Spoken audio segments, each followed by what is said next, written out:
Is Arukh HaShulchan Yeridea Siman Aleph Sif Mem Vav to Mem Tes.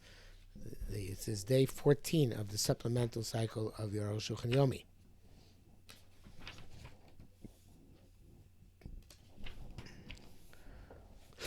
Mem Vav.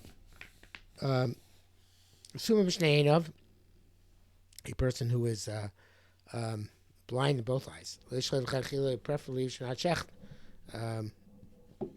Ava Bishumumcha. Excuse me, even though he's an expert. Because maybe you won't check properly. If you have a book of Sony B'diavad, we check the checking the esophagus. If they're checked properly, Shechita is kosher. I feel below him and Agaba, even though we're standing over him.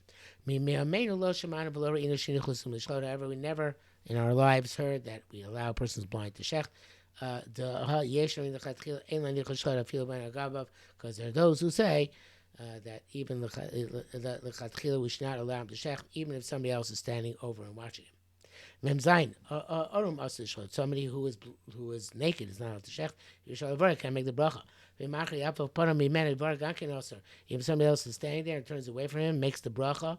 It's also awesome. Since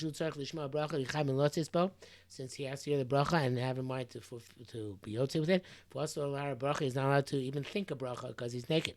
Even if he's not naked, but there's no interruption between his heart and his erva. He's not wearing a belt or elasticized pants or something. Also, it's forbidden. The bracket says here, we specifically have to wear a belt even if you're wearing pants. This is not accurate. I said it's the last size pants, but that's not true. I take that back. That wearing the pants in of itself, and not elastic at the time of the Arukh HaShulchan, is considered to be covering the erva. Mikra did. It's a additional chumrah to require that a belt be worn, and that is not the custom. Mem ches, it's clear. Even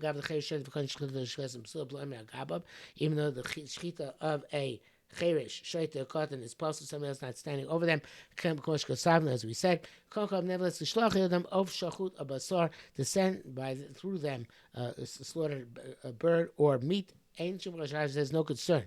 There's no suspicion they're going to switch. And there's an assumption that whatever they're holding on to the hands is that which is given to them. But to send a live bird via the cherishet v'katan to a sheikhet the sheikh, it would seem logical to conclude that we need to know that the shochet in fact shechted them. How can we rely on the credibility of the katan? When the Rishon writes this, the Ron the Berekabais.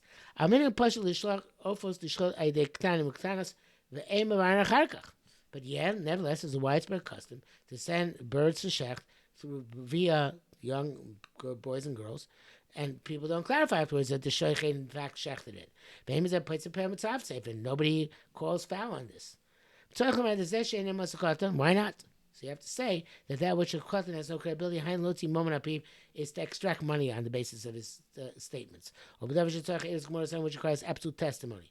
They do on their own. There's a there's a great deal of effort involved. Which we send through them, and there isn't a tremendous amount of toil. We certainly do not assume that they're going. There's no we don't assume the likelihood they're going to ruin it, or bring something which is forbidden. It's not testimony. It's just a basic assumption, which is legitimate assumption, which is, of course what a chazaka is. And we testify. It's like we testify.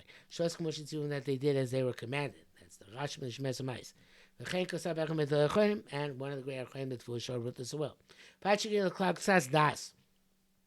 long as they have some intelligence, look time and not the youngest children. This would also apply to a deaf mute. But not a person who is not fully sane. The deaf mute has some das, but Shaita no das clout. Shaita has no das at all. And the bracket it says, "It's certain feast of Erevin Lamarav." The ain't caught the Naman al Irvei Tavshin. Why would a cotton not be believed to say Erev Tavshin was made? So we have the same Shum Sheish B'Zeh Meister Rabba.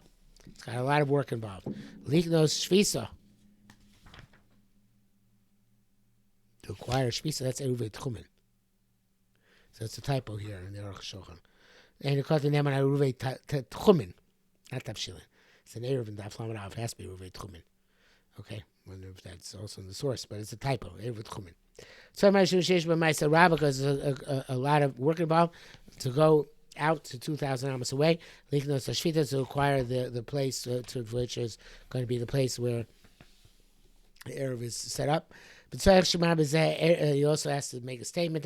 Plenty. This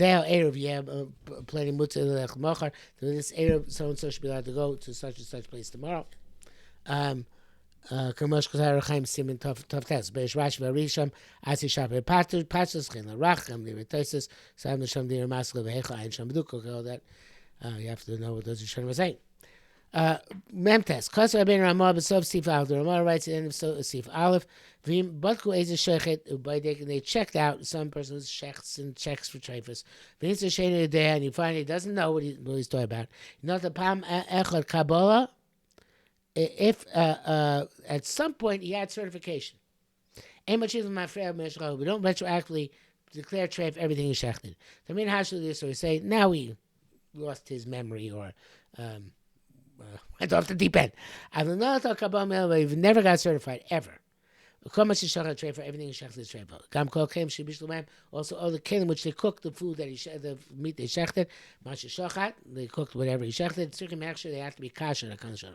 Not the Kabbalah, when he got a certification, Yesh Lomar, we could say, Hatan, the reason why it's okay till now is Mishum Sfeika, because it doubled out. Sabik Shamadan Lo Shchach Beitz Shochat, maybe he didn't forget yet at the time he shechted. And even if you forgot, Shema Shalachapin, maybe you have to shech properly.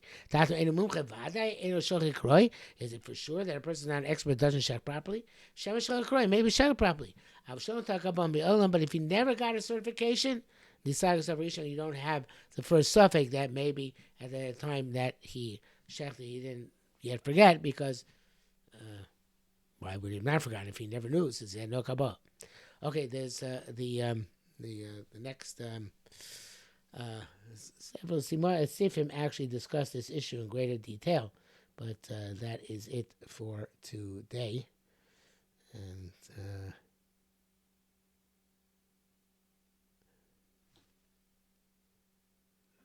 tomorrow, actually, we just have one Sif.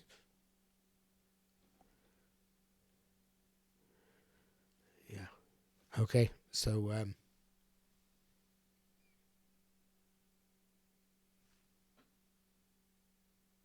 okay. It's interesting. Stop here for today.